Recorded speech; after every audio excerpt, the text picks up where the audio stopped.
Hi, I'm Amy. I'm Laura. And we are Two Paper Girls.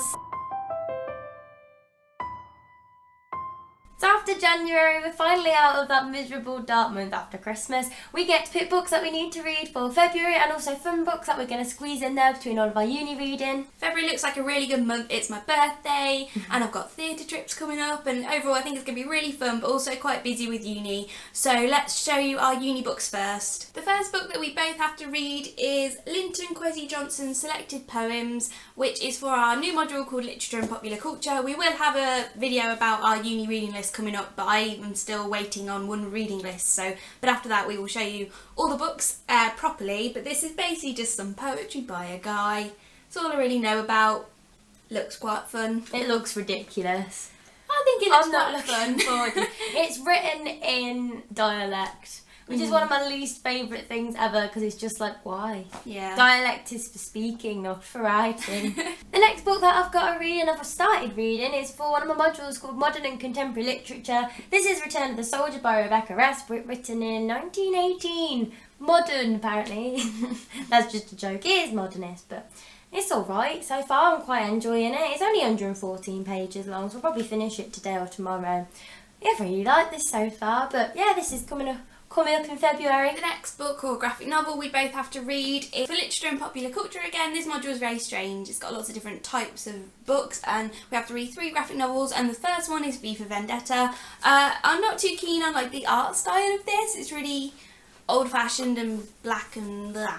But I really love the story of this because I've watched the film a couple of times and it blew me away. So I'm looking forward to actually reading the graphic novel that it comes from. And then the next thing that I have to read in February for Modern and Contemporary is Imagist poetry, which I don't know anything about. I have no idea who the Imagist poetry were. I have no idea what it is. So that's going to be enlightening, but I'm a fan of poetry, so I'm quite looking forward to getting around to this. Next thing that we, again, both have to read for Literature and Popular Culture is Arkham Asylum, the Batman graphic novel.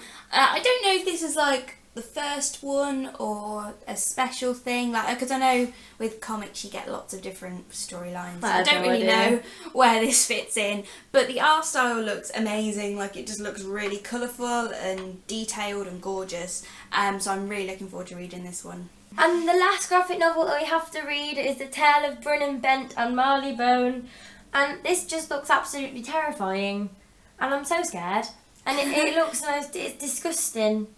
It's disgusting. The back says that they're pool keepers at the house for the grossly infirm and they spend their days abusing the house residents with bleach and chlorine. And I'm just like, what? What is this? Why are we having to read this? Yeah. This is a literature and popular culture. Does anyone think this is popular? Because it's not popular with me so far. No, never heard of it before. And I feel a bit sick looking at their faces. After that horrible graphic novel, we're going to show you some of the fun books we plan to read. We do want to get really ahead with uni reading, and we do have books that we're probably going to read that we haven't mentioned for uni because I'm waiting on a reading list.